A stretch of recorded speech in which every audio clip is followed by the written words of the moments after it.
अमित शाह राजनीति का चाणक्य, बूथ कार्यकर्ता से भारत के गृह मंत्री तक की पूरी कहानी। अस्सलाम वालेकुम, नमस्कार, सत श्री अकाल। मैं सैयद नवेद सब्जवारी, आजाद एक्सप्रेस न्यूज से आपका दोस्त, आपका साथी। भारतीय राजनीति में कई बड़े नेता हुए। कुछ नेता सत्ता में आए, कुछ नेता इतिहास में दर्ज हो गए, लेकिन कुछ नेता ऐसे भी होते हैं जो राजनीति के नियम ही बदल देते हैं। एक ऐसा ही नाम है अमित अनिल चंद्र शाह। एक ऐसा नेता जिसे आज लोग कहते हैं भारतीय राजनीति का चाणक्य। एक ऐसा रणनीतिकार जिसके बारे में कहा जाता है अगर चुनाव जीतना है तो अमित शाह जैसी रणनीति चाहिए। लेकिन दोस्तों, अमित शाह की कहानी सिर्फ राजनीति की कहानी नहीं है। यह कहानी है एक साधारण परिवार के लड़के की, एक संघ कार्यकर्ता की, एक रणनीतिकार की और भारत के गृह मंत्री बनने की। आज की इस खास रिपोर्ट में हम जानेंगे अमित शाह की पूरी कहानी, शुरुआत से आज तक। अमित शाह का जन्म हुआ 22 अक्टूबर 1964 महाराष्ट्र के मुंबई शहर में, लेकिन उनका परिवार मूल रूप से गुजरात के मेहसाणा जिले से जुड़ा हुआ था।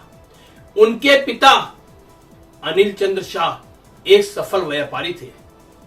परिवार आर्थिक रूप से ठीक था, लेकिन अमित शाह का पालन पोषण बहुत साधारण माहौल में हुआ। बचपन से ही उन्हें अनुशासन, संगठन और राष्ट्रभक्ति की शिक्षा मिली। कहा जाता है कि अमित शाह बचपन से ही बहुत शांत लेकिन बेहद तेज दिमाग वाले थे। स्कूल की पढ़ाई के साथ साथ उन्हें डिबेट और सामाजिक गतिविधियों में भी रुचि थी, लेकिन उस समय किसी ने नहीं सोचा था कि यह लड़का आगे चलकर भारत की राजनीति का सबसे ताकतवर रणनीतिकार बनेगा। कहते हैं जब अमित शाह लगभग 14 साल के थे तभी वह जुड़ गए राष्ट्रीय स्वयंसेवक संघ आरएसएस से। आरएसएस में उन्होंने सीखा संगठन कैसे बनता है, लोगों को कैसे जोड़ा जाता है, अनुशासन क्या होता है। संघ के शिविरों में वह नियमित रूप से जाते थे। धीरे धीरे उनकी पहचान बन गई एक सक्रिय और मेहनती कार्यकर्ता के रूप में। यही वह समय था जब अमित शाह की सोच में राष्ट्रवाद और राजनीति दोनों की मजबूत नींव पड़ी। दशक था 1980 का दशक था। गुजरात की राजनीति में एक नया चेहरा तेजी से उभर रहा था। उस नेता का नाम था नरेंद्र मोदी। संघ के कार्यक्रमों में अमित शाह और नरेंद्र मोदी की मुलाकात हुई। दोनों के विचार काफी मिलते थे। संगठन को मजबूत करना, कार्यकर्ताओं को आगे बढ़ाना और बूथ स्तर की राजनीति, इन मुद्दों पर दोनों की सोच एक जैसी थी। धीरे धीरे दोनों के बीच एक मजबूत राजनीतिक रिश्ता बन गया और यही रिश्ता आगे चलकर भारतीय राजनीति का सबसे शक्तिशाली गठजोड़ बना। साल था 1987। अमित शाह ने आधिकारिक रूप से भारतीय जनता पार्टी ज्वाइन की। पार्टी ने उन्हें छोटे छोटे संगठनात्मक काम दिए। अमित शाह की सबसे बड़ी ताकत थी रणनीति बनाना। वे हर चुनाव में बूथ स्तर पर काम करते थे। उन्होंने पार्टी के कार्यकर्ताओं को समझाया, चुनाव बड़े मंच से नहीं बल्कि बूथ से जीता जाता है। और यही रणनीति आगे चलकर बीजेपी की सबसे बड़ी ताकत बन गई। साल था 1997। अमित शाह ने पहली बार सरखेज विधानसभा सीट से चुनाव लड़ा। यह चुनाव उनके लिए राजनीतिक परीक्षा था और उन्होंने बड़ी जीत हासिल की।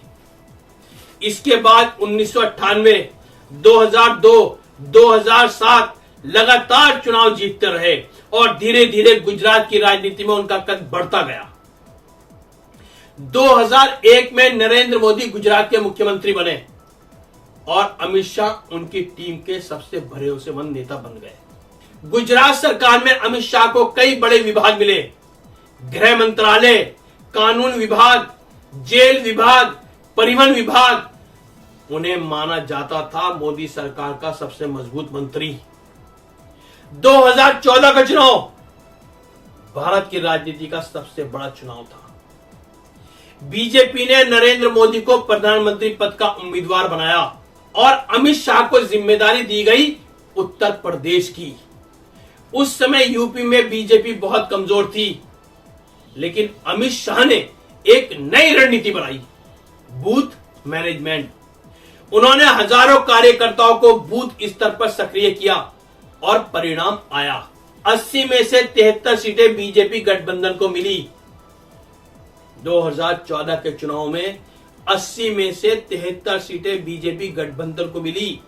यह जीत ऐतिहासिक थी और यहीं से अमित शाह को कहा जाने लगा इलेक्शन चाणक्य। अमित शाह को इलेक्शन चाणक्य का खिताब दिया गया। 2014 के बाद अमित शाह को बनाया गया भारतीय जनता पार्टी का राष्ट्रीय अध्यक्ष। 2014 के चुनाव के बाद अमित शाह को बनाया गया भारतीय जनता पार्टी का राष्ट्रीय अध्यक्ष। ये वही अमित शाह है जो भारतीय जनता पार्टी में जब जुड़े थे तो एक बहुत छोटे कार्यकर्ता के रूप में जुड़े थे और 2014 के चुनाव के बाद इनको भारतीय जनता पार्टी का राष्ट्रीय अध्यक्ष बनाया गया। उनके नेतृत्व में, यहां भी देखिए उनके कार्य करने की क्षमता, उनके नेतृत्व में बीजेपी ने कई राज्यों में सरकार बनाई, सदस्यता अभियान चलाया और पार्टी को बनाया दुनिया की सबसे बड़ी राजनीतिक पार्टी। बीजेपी की सदस्य संख्या 10 करोड़ से ज्यादा हो गई। 2019 में नरेंद्र मोदी दूसरी बार प्रधानमंत्री बने। अमित शाह को बनाया गया भारत का गृह मंत्री। गृह मंत्री बनने के बाद उन्होंने कई बड़े फैसले लिए। सबसे बड़ा फैसला था अनुच्छेद 370 हटाना। इसके अलावा CAA कानून, आतंकवाद के खिलाफ सख्त नीति, आंतरिक सुरक्षा मजबूत करना जैसे फैसले भी लिए गए। भारतीय राजनीति में कुछ फैसले ऐसे होते हैं जो सिर्फ सरकार नहीं बदलते बल्कि इतिहास बदल देते हैं। और जब बात आती है ऐसे फैसलों की तो एक नाम बार बार सामने आता है, अमित शाह। कई लोग उन्हें कहते हैं राजनीति का चाणक्य, एक ऐसा रणनीतिकार जिसने कई ऐसे फैसले लिए जिन्होंने भारत की राजनीति को दिशा बदल दी। अमित शाह के सबसे बड़े राजनीतिक फैसले जो आज भी भारत की राजनीति में चर्चा का विषय हैं, जो आज भी भारत की राजनीति में चर्चा का विषय है। अनुच्छेद 370 हटाना यह एक ऐसा राजनीतिक फैसला था जो देश ही नहीं दुनिया भर में एक बहुत बड़ा मुद्दा बन गया था। 5 अगस्त 2019 भारत की संसद में एक ऐतिहासिक दिन, गृह मंत्री अमित शाह ने राज्यसभा में एक प्रस्ताव पेश किया जम्मू कश्मीर से अनुच्छेद 370 हटाने का। यह फैसला भारत की राजनीति का सबसे बड़े फैसलों में एक माना जाता है। इस फैसले के बाद जम्मू कश्मीर को विशेष दर्जा खत्म हो गया। जो जम्मू कश्मीर को 370 धारा के तहत विशेष दर्जा मिला हुआ था वो खत्म हो गया। राज्य को 2 केंद्र शासित प्रदेशों में बांटा गया। यह कदम दशकों से चली आ रही बहस का अंत था। CAA कानून 2019 में अमित शाह ने संसद में पेश किया। नागरिक संशोधन कानून CAA, इस कानून का उद्देश्य था पड़ोसी देशों से आए कुछ धार्मिक अल्पसंख्यकों को भारतीय नागरिकता देना और जो चोरी छुपे इस देश में आए हैं उनकी नागरिकता खत्म करके उनको भारत से निकालना। यह कानून देश भर में बड़ी राजनीतिक बहस का विषय बना। पूर्वोत्तर में बीजेपी का विस्तार।